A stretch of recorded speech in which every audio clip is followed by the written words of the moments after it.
ہم لوگ جس ماحول میں زندگی گزار رہے ہیں، جس دور میں ہم لوگ پیدا ہوئے ہیں، یہ بڑا پرفتن دور ہے۔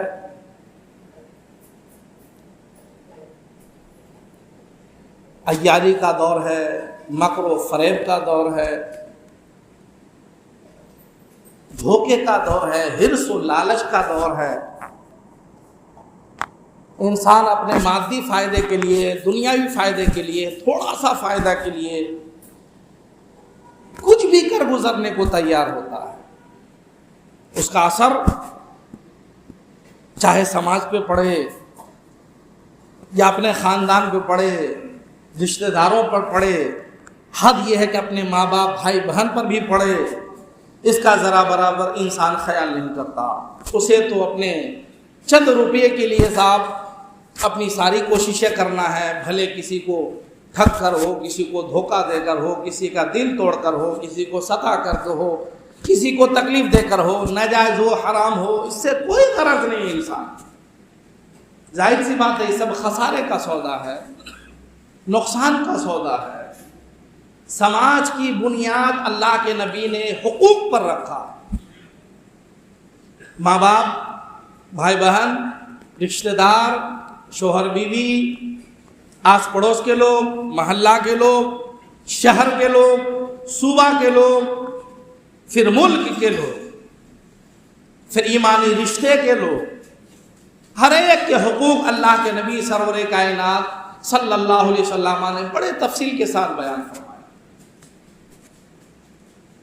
انسان عزت حاصل کرنا چاہتا ہے، شہرت حاصل کرنا چاہتا ہے، مقبولیت حاصل کرنا چاہتا ہے۔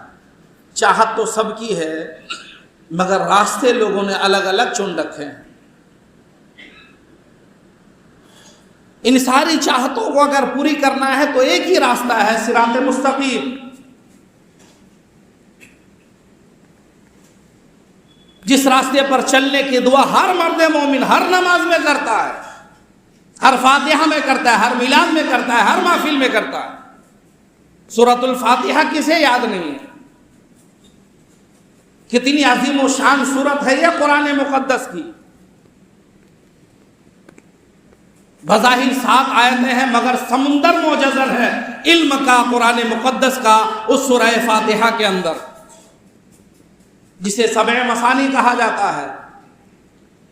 کئی بار اس سورت کا نزول ہوا ہے، جو عبادت کی بھی دعوت دیتا ہے، تعظیم کی بھی دعوت دیتا ہے، انسان کو زندگی گزارنے کے طریقہ اور سلیقہ کی بھی دعوت دیتا ہے، بندگی کی دعوت دیتا ہے، صالحین سے محبت کی دعوت دیتا ہے، انبیاء مرسلین کی تعظیم و تکریم کی دعوت دیتا ہے، شیاطین سے بچنے کی ترغیب دیتا ہے، غلط لوگوں سے دور رہنے کی ترغیب دیتا ہے۔ بھلے ہمارا مسلمان آج سورہ فاتحہ نہیں سمجھتا، اسے ترجمہ نہیں معلوم، ٹرانسلیشن نہیں معلوم، میننگ نہیں معلوم، پڑھ رہا ہے الحمدللہ رب العالمین الرحمن الرحیم مالک یوم الدین ایاک نعبد و ایاک نستعین اہدنا الصراط المستقیم صراط الذین انعمت علیہم غیر المغضوب علیہم ولا الضالین۔ مومن پڑھ لیا، کیا مطلب ہے؟ مسلمانوں کو کبھی اس سے غرض نہیں۔ کیا پیغام دیا ہے سورہ فاتحہ نے؟ کبھی کوئی غرض نہیں۔ یہ سورت کہنا کیا چاہتی ہے ہم سے؟ اس سے کوئی غرض نہیں۔ ٹھیک ہے ایسا پڑھ لو تھوڑی دیر کے لیے، آپ کو تھوڑا بہت ثواب مل جائے، لیکن اگر اس کو سمجھ کر کے پڑھتے، ثواب بھی ملتا، ہدایت بھی ملتی، روشنی بھی ملتی، صاحب آپ کی زندگی گزارنے کا آپ کو شعور بھی ملتا، آپ کو طریقہ اور سلیقہ بھی ملتا۔ ہر نمازی پڑھتا ہے اہدنا الصراط المستقیم، اے اللہ ہمیں سیدھا راستہ چلا۔ بات اسی میں ساری آ گئی۔ سیدھا راستہ کہتے کس کو ہے؟ وہ اللہ و رسول کا راستہ ہے، صدیقین کا راستہ ہے، شہداء کا راستہ ہے، صالحین کا راستہ ہے، نیک لوگوں کا راستہ ہے۔ جب آپ نے اہدنا الصراط المستقیم کہہ دیا، ساری باتیں اسی کے اندر آ گئی۔ چاہے آپ کتنے بھی راستہ تلاش کر لو، اس راستے سے افضل راستہ آپ کو کوئی مل ہی نہیں سکتا ہے۔ تو صراط مستقیم پہ چلنے کی دعا ہے۔ پھر آگے فرما دیا صراط الذین انعمت علیہم، صراط مستقیم ان کا ہے جس پر تو نے انعام کیا۔ قرآن میں دوسری جگہ اس کی وضاحت موجود ہے، اور آگے فرماتا ہے غیر المغضوب علیہم ولا الضالین، دو راستے ہیں، ایک صراط مستقیم، ایک ہے مغضوب علیہ۔ ایک صراط مستقیم ہے جو صالحین کا راستہ ہے، نبیوں کا راستہ ہے، ایک وہ ہے جن پر غضب ہے ان کا راستہ ہے، یعنی شیطان کا راستہ، برے لوگوں کا راستہ، مکاروں کا راستہ، جھوٹے لوگوں کا راستہ، ظالمین کا راستہ، رات دن خدا کی نافرمانی کرنے والوں کا راستہ۔ تو آپ تو روزانہ یہ دعا کرتے ہیں صراط مستقیم پہ چلا، جن پر غضب ہے ان کے راستے پر مت چلا۔ ارے میاں دعا بھی کر رہے ہو اور خود دعا کر کے اللہ شیطان کے راستے پہ مت چلا، اور جان بوجھ کے نماز چھوڑا تو کس کے راستے پہ چلا؟ جان بوجھ کے جھوٹ بولا تو کس کے راستے پہ چلا؟ ماں باپ کو گالی گلوچ کیا، ماں باپ سے جھگڑا کیا، ماں باپ کی توہین کی تو کس کے راستے پہ چلا؟ یہ اس لیے نہ کر رہے ہو کہ تم نے جو دعا کی اس دعا کو سمجھا نہیں، دعا بھی کیا اور سمجھا بھی نہیں۔ ایسا ہے ہمارا بھولا مسلمان، یہ اللہ سیدھا راستہ چلا اور جیسے مسجد سے باہر نکلا تیرے راستے پہ چلا گیا، کیونکہ یہ جو مانگا اس کو سمجھا ہی نہیں، جس چیز کی ڈیمانڈ کیا اس کو سمجھا ہی نہیں۔ دعا کر کے گیا، اس کے صراط مستقیم پہ چلا، باہر نکلا شیطان کے راستے پہ چل پڑا۔ ارے میں غیروں کی بات کیوں کروں میاں، خود ہمارے کتنے نمازی حضرات ہیں، سن کر کے بالکل دل چھلنی چھلنی ہو جاتا ہے۔ ایک طرف تو رب ذوالجلال فرماتا ہے نماز کے بارے میں ان الصلاۃ تنہی عن الفحشاء والمنکر، نماز برائیوں سے روک دے گی، بے حیائی سے روک دے گی۔ مگر جب ایک نمازی نماز پڑھ کے جا کر کے تاش کے اڈے میں بیٹھتا ہے اور کوئی مجھ سے آ کے کہتا ہے کہ مفتی صاحب آپ جس کو نمازی بنائے تھے وہ تو نماز پڑھ کے جا کے تاش کھیل رہا ہے، مجھے کتنی تکلیف ہو رہی ہے۔ اور جب میں بندہ ہوں آپ کا امام ہو کر مجھے اتنی تکلیف ہو رہی ہے کہ آپ اللہ کی عبادت کر کے جا کے گناہ کر رہے ہو، تو جس کی عبادت کیا وہ رب ذوالجلال کو کتنی تکلیف ہوتی ہوگی، مصطفیٰ جان رحمت کو کتنی تکلیف ہوتی ہوگی۔ تم نے نماز کا مذاق اڑوایا، تمہاری وجہ سے نمازیوں کو تان و تشنیع کرنے کا لوگوں کو موقع ملا۔ میرے نمازی بھائیوں میں آپ سے کہتا ہوں کیوں ایسا کام کرتے کہ تمہاری وجہ سے نماز پر کوئی انگلی اٹھائے؟ نماز پڑھا جا کر آپ نے جھوٹ بولنا شروع کر دیا، نماز پڑھا جا کر آپ نے لوگوں پر ظلم و ستم کرنا شروع کر دیا، نماز پڑھا جا کے غلط کاموں میں لگ گئے۔ استغفر اللہ، کس قدر تکلیف دے یہ بات۔ اس کا مطلب یہ ہے کہ میں جو ہمیشہ کہتا ہوں کہ آپ نے نماز صحیح طریقہ سے پڑھا نہیں، دل سے پڑھا نہیں، خدا کی اطاعت کی نیت لے کر کے آپ نے پڑھا نہیں، مصطفیٰ جان رحمت کی محبت لے کر کے نہیں پڑھا۔ اگر آپ نماز صحیح طریقہ سے پڑھتے، خدا کی بندگی سمجھ کر پڑھتے، میرے مصطفیٰ کی محبت لیے پڑھتے، تو یقیناً آپ نکلتے تو آپ کا قدم دیکھ کر، آپ کا چال چلن دیکھ کر، آپ کا ویوہار دیکھ کر، آپ کا طریقہ دیکھ کر لوگ کہتے واہ نماز کا اثر ان کی زندگی میں ہے۔ صحابہ کرام نے تبلیغ کیا ہے، زبان سے بھی انہوں نے اسلام پھیلایا، اپنے کردار سے بھی اسلام پھیلایا، بلکہ تاریخ بتاتی ہے کہ زیادہ تر کردار سے اسلام پھیلا۔ غریب نواز نے ہندوستان میں اسلام پھیلایا، تاریخ پڑھیے، غریب نواز نے زبان سے دعوت دے کر جتنے نن مسلم کو مسلم بنایا، اس سے کہیں زیادہ کردار غریب نواز کو دیکھ کر لوگ اسلام سے وابستہ ہوئے۔ کہ جو شخص اتنا بہتر ہو، جن کا چلنا، جن کا اٹھنا، جن کا کھانا، جن کا پینا، جن کا بولنا اتنا بہتر ہو، جن کی صورت و سیرت اتنی اچھی ہو، یقیناً وہ مذہب کا ماننے والا اور وہ مذہب کبھی غلط نہیں ہو سکتا۔ جس نبی کا یہ کلمہ پڑھتے ہیں وہ نبی کبھی غلط نہیں ہو سکتے۔ کردار سے اسلام پھیلتا ہے۔ جو لوگ نماز نہیں پڑھتے انہیں تو میں نماز کی دعوت دیتا ہی ہوں، اگر نہیں پڑھیں گے تو جہنم تو ہے ہی ان کے لیے۔ لیکن میرے پیارے نمازیوں، اللہ نے آپ کو توفیق دی ہے ادھر ادھر کی بارگاہوں میں سر جھکانے کی نہیں۔ لوگ تو کہاں کہاں نہیں سر جھکاتے، انسانوں کے سامنے سر جھکاتے ہیں، پیڑ پودوں کے سامنے سر جھکاتے ہیں، پاک جگہ ناپاک جگہ ہر جگہ سر جھکاتے ہیں۔ آپ تو اللہ اکبر کی بارگاہ میں سر جھکاتے ہو، جن سے بڑی طاقت کوئی نہیں ہے، جن سے بہتر کوئی نہیں ہے، جن سے افضل کوئی نہیں ہے، جس نے پوری دنیا کو بنایا ہے، جو آپ کا رازق ہے، خالق ہے، اور پھر ایسی جگہ جا کر سر جھکاتے ہو جو ہمیشہ کے لیے پاک ہے، صاف ہے، قیامت نہیں بعد قیامت بھی وہ پاک ہی رہے گا۔ ایسی جگہ آپ سر جھکا رہے ہیں۔ آپ کو تو فخر ہونا چاہیے کہ میں کسی انسان کے سامنے نہیں جھک رہا ہوں، کسی نیتا بوس کے سامنے نہیں جھک رہا ہوں، کسی غیر کے سامنے نہیں جھک رہا ہوں، میں اس رب ذوالجلال کی بارگاہ میں جھک رہا ہوں۔ ارے جہاں جھک جانے والے کو اللہ تعالیٰ زمانے کا تاجدار بنا دیتا ہے۔ دنیا کا شہنشاہ بنا دیتا ہے. جس بارگاہ میں سر جھکاؤ تو سر اتنا اونچا اٹھ جائے گا کہ دنیا میں بھی اونچا رہے گا, میدان محشر میں بھی اونچا رہے گا. آپ کو تو فخر ہونا چاہیے کہ کروڑوں انسانوں کے بیچ میں ہماری بیگم مسجد سے متعلقہ جتنے محلے ہیں 50,000 سے زیادہ لوگ ہوں گے اس محلے میں, سب ملا کے جو اس کا احاطہ ہے. ان میں سے اگر 2-3 ہزار لوگوں کو رب نے عبادت کے لیے چن لیا ہے تو تمہیں تو فخر کرنا چاہیے کہ 50,000 کے بیچ میں میرا چناؤ وہ بھی اللہ نے کیا, پروردگار نے کیا ہے. آپ کو کتنا فخر ہونا چاہیے. آپ کو اللہ کا کس قدر شکر ادا کرنا چاہیے. رب چاہتا تو آپ کو ہٹا دیتا, دوسروں کو لے آتا. اس رب کی مرضی پر ہے. اس رب نے آپ کو چن لیا ہے تو آپ کو اللہ کا شکر ادا کرنا چاہیے. آپ نماز پڑھیں تو نماز کا حق ادا کریں, نماز کا طریقہ سیکھیں. ہر اتوار کو, ہر سنڈے کو بعد نماز مغرب اسی بیگم مسجد میں مسائل بتائے جاتے ہیں, حدیثیں بتائی جاتی ہیں, 10 منٹ کا درس ہوتا ہے, اس میں آپ کی نماز ٹھیک کی جاتی ہے. آپ کو بندگی کا شعور عطا کیا جاتا ہے, زندگی گزارنے کا سلیقہ عطا کیا جاتا ہے, قرآن و حدیث کی روشنی میں مسائل بتائے جاتے ہیں. پھر آپ کو موقع دیا جاتا ہے کہ آپ کو اگر کوئی خلجان ہو, کچھ پوچھنا ہو تو پوچھیں, آپ کے جوابات دیے جائیں گے. اسی بیگم مسجد میں ہر سنڈے کو, ہر اتوار کو بعد مغرب ہوتا ہے. اکثر کو آپ معلوم بھی ہے, بہت سارے لوگ بیٹھتے بھی ہیں, مگر معاملہ دینی ہم سیکھنے کو تیار نہیں ہیں.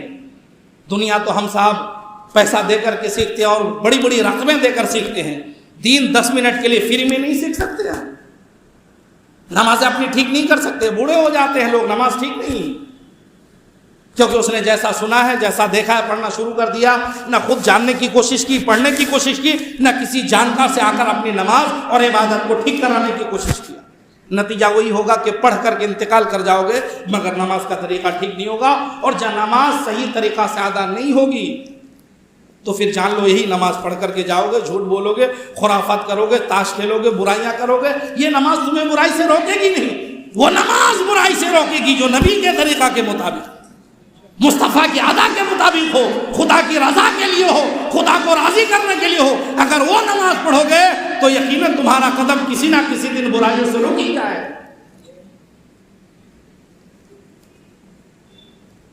ارے جب میرے آقا نے اسلام کی دعوت دی, عرب کے وہ قوم شراب, جوئے, سٹے میں رہنے والے, شراب میں دھت رہنے والے, بازیاں لگتی تھی میاں, فخر کیے جاتے تھے.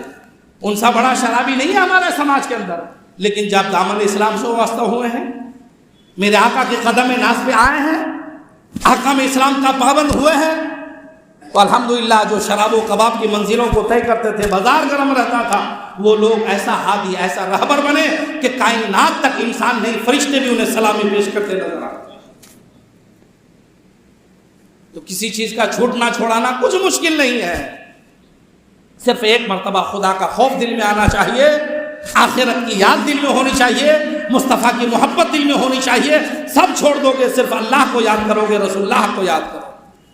ایک مرتبہ ہمیں اپنی زندگی کو سمجھنے کی ضرورت ہے, اپنے نفس کے محاسبہ کی ضرورت ہے. اور یہ سب کیوں ہے؟ تعلیم کے بغیر, ایجوکیشن کے بغیر. میں ہمیشہ کہتا ہوں کہ تعلیم ہی بیس ہے, بنیاد. جو شخص تعلیم یافتہ نہیں ہے, چاہے وہ علم دنیا ہو چاہے علم دین ہو, جاہل ہے. جاہلوں کی سماج میں کیا اہمیت ہے؟ جس طرح جانور زندگی گزارتے ہیں, ان کے پاس علم نہیں, نالج نہیں, اسی طرح انسان ہے جس کے پاس علم و نالج نہیں, وہ جانور کی طرح ہے. انسان کو جانوروں پر کیوں فضیلت دی ہے؟ عقل کی بنیاد پر, شعور کی بنیاد پر, تقویٰ طہارت کی بنیاد پر, ایجوکیشن کی بنیاد پر. ورنہ جانور انسان میں کیا فرق ہے؟ جانور نے منہ اٹھایا, کس کا ہے کس کا نہیں, کھانا کھانے سے مطلب ہے, حلال ہے حرام ہے کھانے سے مطلب ہے. اگر انسان بھی یہی کرے, منہ اٹھائے, کیا بولنا ہے کیا نہیں بولنا ہے, کیا کھانا ہے کیا نہیں کھانا ہے, اگر کوئی فرق نہیں کرے تو جانور اور انسان میں کیا فرق ہے؟ کیا ڈفرنس ہے جانور اور انسان میں؟ پھر ہم انسان کیوں کہیں, اس کو ہم جانور کیوں کہیں؟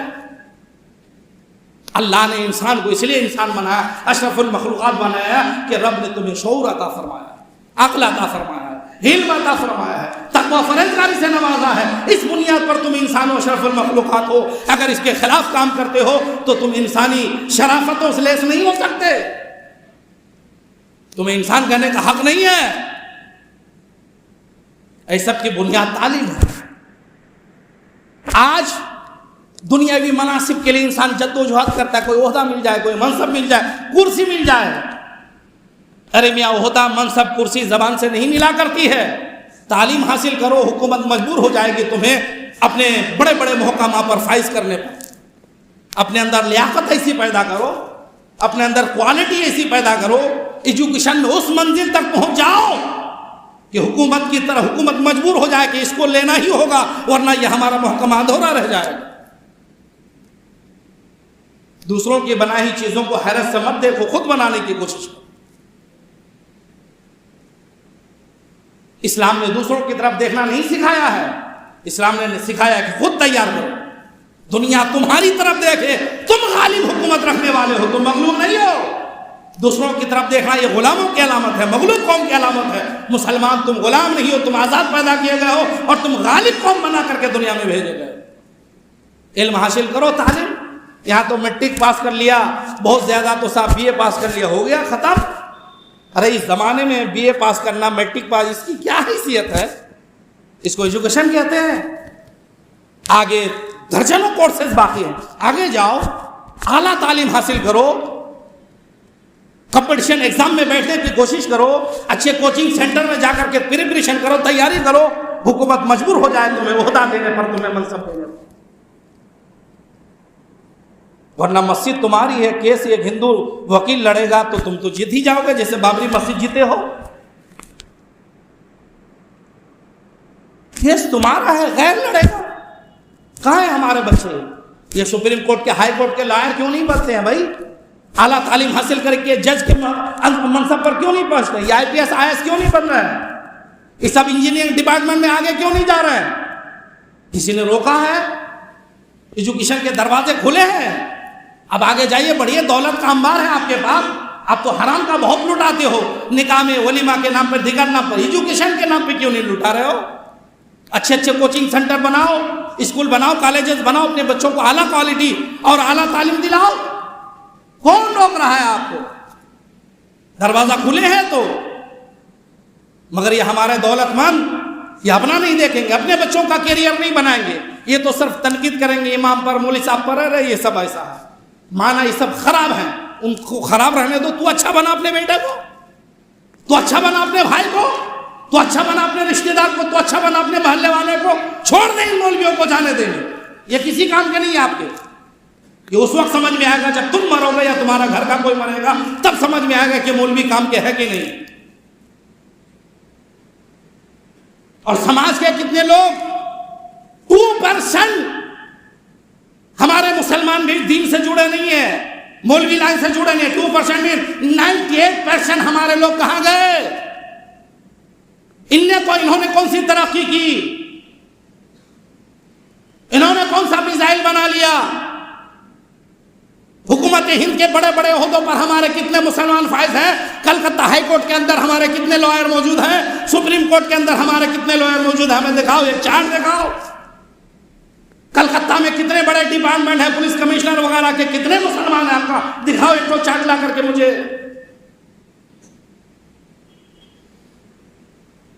دوسروں کے کوسنے سے، دوسروں کو کوسنے سے اپنا کام نہیں بنے گا. محنت مشقت اور مزدوری کر کے کھائے دنیا سے چلے گا، یہ کوئی زندگی نہیں ہے.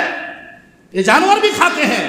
کھاؤ، عزت کی روٹی کھاؤ، تکریم کی روٹی کھاؤ. لوگ تمہیں ڈر سے سلام نہ کریں، عزت سے سلام کریں. تمہارے علم کی بنیاد پر تمہیں سلام کریں، تمہارے تقویٰ کی بنیاد پر تمہیں سلام کریں، تمہارے کوالٹی کی بنیاد پر، تمہارے ایجوکیشن کی بنیاد پر لوگ تمہارے رسپیکٹ کریں، تب سمجھو کہ تم عزت دار ہو. کوئی ڈر سے سلام کر رہا ہے، کوئی ڈر سے جھک رہا ہے، یہ عزت نہیں ہے. عزت وہ ہے کہ محبت سے سر جھک جائے، الفت سے سر جھک جائے. محلے والے کہے کہ یہ محلہ والا، یہ ہمارے محلے کا لڑکا ہے، اس نے پورے کلکتہ میں، پورے بنگال میں ہمارا سر، ہمارے محلے کا سر فخر سے اونچا کر دیا ہے. تو محلے کے لوگوں کا سر تمہارے سامنے جھکے گا. رسپیکٹ اس بچے کو ملے گی جنہوں نے تعلیم حاصل کیا. جب دنیاوی تعلیم میں، دنیا کے جاہو جلال میں، دنیا کے منصب میں اتنی عزتیں ہو سکتی ہیں، اندازہ کرو اگر دیندار بن جاؤ گے تو اللہ کتنی عزت عطا فرمائے. یہ سب بغیر تعلیم کے ہونے والا نہیں ہے. بچے سب بگڑ جاتے ہیں، بابا کے پاس تعویذ، ڈھونگی کے پاس تعویذ، فلاں کے پاس تعویذ.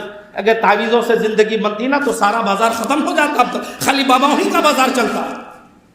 اس بابا سے کہو کہ تم تعویذ سے دوسرے لوگوں کی تو زندگی بنا دیتے ہو، تم نے اپنی زندگی کیوں نہیں بنائی؟ تم نے اپنے بچوں کو جاہل کیوں رکھا؟ وہ تعویذ پلا کے اپنے بچے کو کائن انجینئر بنا دے رہا ہے. پھر وہ بابا در در کی ٹھوکریں کیوں کھا رہا ہے؟ مانا کہ قرآن و حدیث میں تاثیر ہے، یہ اپنی جگہ ہے، اسی کو پرماننٹ ذریعہ مت سمجھو. محنت کرو، کوشش کرو. جو کوشش کرتا ہے اللہ فرماتا ہے ان اللہ لا یضیع اجر المحسنین، اللہ تعالیٰ محنت کرنے والوں کی محنت کو ضائع نہیں کرتا ہے. تعویذ پی کر کے، تعویذ لگا کر کے کروڑ پتی بن جائے تو آدمی پڑھے گا کیوں؟ محنت کیوں کرے گا؟ کاروبار کیوں کرے گا؟ تجارت کیوں کرے گا؟ اس لیے مسلمانوں بیدار ہو جاؤ، دین حاصل کرو، اپنے بچوں کو سکھاؤ، دنیا کی تعلیم سکھاؤ اپنے بچوں کو، تب تمہیں عزت ملے گی دنیا میں بھی اور آخرت میں بھی. پھر تم رو دھو کر کے نہیں آؤ گے کہ حضرت کیا بتائیں، بچہ مجھے گالی دے رہا ہے، بچہ مجھے گھر سے نکال دیا ہے، بیٹیاں ہمیں نہیں دیکھ پا رہی ہیں. ایسی ہوگا جو بچے اپنے سینے میں خدا کا خوف نہیں رکھیں گے، قرآن کی صورتیں نہیں رکھیں گے، شریعت نہیں رکھیں گے، نبی کی محبت نہیں رکھیں گے. ارے جس بچے کی سینے میں خدا رسول کی محبت نہ ہو، اس سینے میں ماں باپ کی محبت کب آ سکتی ہے؟ کبھی نہیں آ سکتی.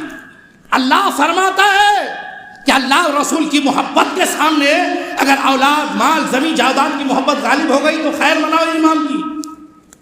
پتہ کیا چلا؟ سب سے زیادہ مومن مسلمان اگر محبت کرے گا کسی سے تو اللہ سے اور اللہ کے رسول سے.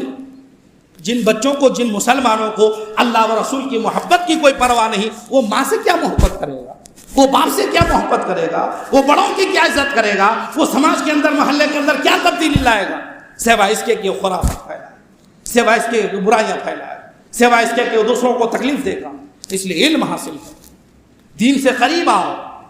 اور جس کے بھی جوان بچے، ان جوان بچوں کو کہو کہ جمعہ میں کسی بھی مسجد میں جہاں اچھے علماء کرام ہو، اچھے امام ہو، وہاں جہاں بیان ہوتا ہو پہلی فرصت میں اپنے بچوں کو بھیجیں تاکہ آپ کے بچے بیان سنیں، قرآن سنیں، حدیث سنیں. ان کے دل میں جب اللہ اور رسول کی محبت پیدا ہوگی تو آپ کی بھی محبت پیدا ہوگی، ماں باپ کی بھی محبت پیدا ہوگی. ورنہ حدیث پاک میں تو ہے، اللہ کے نبی سرور کائنات صلی اللہ علیہ وسلم نے ارشاد فرمایا کہ جو والدین کے ساتھ نیکی کرے، ماں باپ کے ساتھ نیکی کرے، حسن سلوک کرے، اچھا ویوہار کرے، اس کی خدمت کرے. میرے آقا نے فرمایا ماں باپ کے ساتھ نیکی کرنا، حسن سلوک کرنا، بھلا کام کرنا، نماز، روزہ، حج و زکوٰۃ، حد یہ ہے کہ اللہ کے راستے میں جہاد کرنے سے بھی افضل ہے. اب جب یہ حدیث پاک آپ کا بچہ سنے گا تب نہ آپ سے محبت کرے گا. آپ کا بچہ تو جاہل ہے، کبھی آپ نے جمعہ پڑھانے کے لیے لایا ہی نہیں، آپ نے نماز پڑھنے کی ترغیب دی نہیں، آپ نے کسی مولوی مفتی کے ساتھ پاس ان کو بیٹھنے کی ترغیب ہی نہیں دی، اور دین سے دور رکھا، مدرسہ میں پڑھا بھی نہیں، قرآن و حدیث پڑھا بھی نہیں، تو آپ کی کیا عزت کرے گا؟ ارے جانے گا تب نہ عزت کرے گا. اس لیے اپنے بچوں کو بھیجو، اگر نہیں سکھائے تو کم سے کم سن ہی لے، اچھے علماء کرام کے بیانات سنیں، انشاءاللہ ان کے اندر تبدیلی آ سکتی، انقلاب پیدا ہو سکتا ہے. ماں باپ کے ساتھ نیکی کرنا، نماز، روزہ، حج و زکوٰۃ، اللہ کے راستے میں جہاد کرنے سے بھی افضل. جس بچے کے سینے میں یہ حدیث پاک ہوگی وہ بچہ ماں کو گالی دے گا، وہ بچہ باپ کو گالی دے گا. ایک حدیث پاک میں کنز الاموال کی حدیث ہے، حجت الاسلام امام غزالی نے نقل فرمایا، میرے آقا سرور کائنات فرماتے ہیں جو شخص اس حالت میں صبح کیا ہے کہ اس کے والدین اس سے راضی ہیں، اس کے ماں باپ اس سے راضی ہیں، تو جنت کے سارے دروازے اس شخص کے لیے، اس بچے کے لیے کھول دیا جاتا ہے. اور اگر اس حالت میں اس نے شام کی کہ ماں باپ ان سے راضی ہیں تو جنت کے 2 دروازے کھولے جاتے ہیں. اگر صرف باپ موجود ہے تو 1 دروازہ کھولا جاتا ہے، اگر ماں موجود ہے تو 1 دروازہ کھولا جاتا ہے. آگے اللہ کے نبی فرماتے ہیں اگرچہ ماں باپ زیادتی کریں، اگرچہ ماں باپ زیادتی کریں، اگرچہ ماں باپ زیادتی کریں، آگے فرماتے ہیں اور جس بچے نے اس حالت میں صبح کیا کہ اس کی ماں اس سے ناراض ہے، اس کا باپ اس سے ناراض ہے، تو جہنم کے سارے دروازے اس کے لیے کھول دیے جاتے ہیں. اور اگر شام اس حالت میں کیا کہ باپ اور ماں ناراض ہے تو جہنم کے 2 دروازے کھولے جاتے ہیں. اگر باپ موجود ہے تو 1 دروازہ کھولا جاتا ہے، اگر صرف ماں موجود ہے تو 1 دروازہ کھولا جاتا ہے. آگے میرے آقا فرماتے ہیں اگرچہ وہ زیادتی کریں، اگرچہ وہ زیادتی کریں، اگرچہ وہ زیادتی کریں. کیا مطلب حدیث پاک کا؟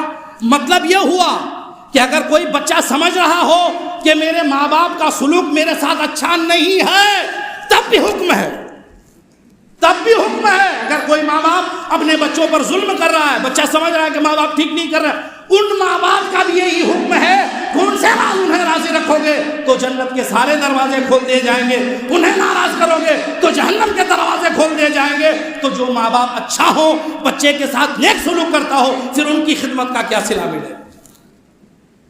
اولاد کو یہ حق نہیں ہے کہ ماں باپ کو برا بھلا کہے، اگرچہ وہ برے ہیں۔ یہ آقا نے حدیث پاک میں فرمایا، اس حدیث کی وضاحت کرو تو گھنٹوں لگ سکتا ہے۔ مختصر میں یہ ہے کہ ماں باپ کسی طرح بھی ہو، کیسے بھی ہو، اولاد کو حق نہیں ہے کہ ماں باپ کے ساتھ برائی کرے۔ اولاد کے لیے جنت بھی ماں باپ ہیں، اولاد کے لیے جہنم بھی ماں باپ ہے۔ راضی کر لو تو جنت مل جائے، ناراض کر دو جہنم میں چلے جاؤ۔ زندہ ہو ماں باپ تب بھی یہ حکم ہے، انتقال کر گئے ہو تب بھی یہ حکم ہے۔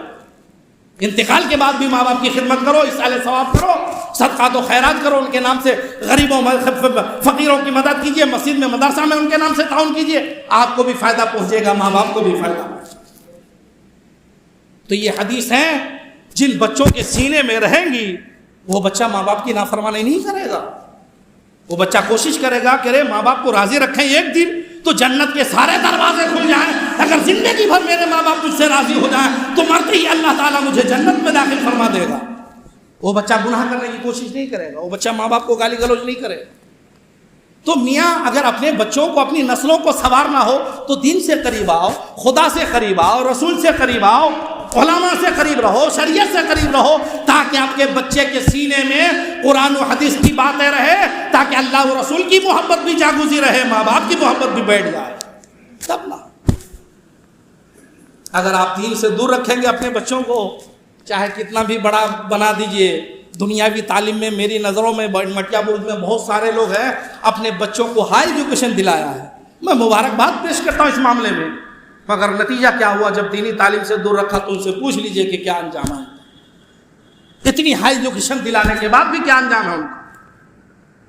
اس لیے اپنی نسلوں کو محفوظ کرنا ہے۔ ہندوستان کے حالات یوں بھی اچھے نہیں ہیں۔ جو تعلیم یافتہ ہوگا، جس کے سینے میں دنیا کی تعلیم، آخرت اور دین کی تعلیم ہوگی، وہی عزت کے ساتھ رہے گا، وہی وقار کے ساتھ رہے گا۔ اور ہندوستان میں میاں اگر عزت و وقار کے ساتھ رہنا ہے تو ایجوکیشن حاصل کرنا ہی ہوگا، اور نہ پھینک دیے جاؤ، کوئی حیثیت باقی نہیں ہے۔ پروردگار عالم ہماری قوم کو توفیق دے کہ یہ پڑھیں، علم دین میں بھی آگے بڑھیں، علم دنیا میں بھی آگے بڑھیں۔ اللہ تبارک و تعالی ہم سب کو اپنے نفس کا محاسبہ، اپنے سماج کا محاسبہ اور اپنے ملک کے لیے کچھ کر گزرنے کا، اپنے دین کے لیے کچھ کر گزرنے کا جذبہ عطا فرمائے۔ السلام علیکم۔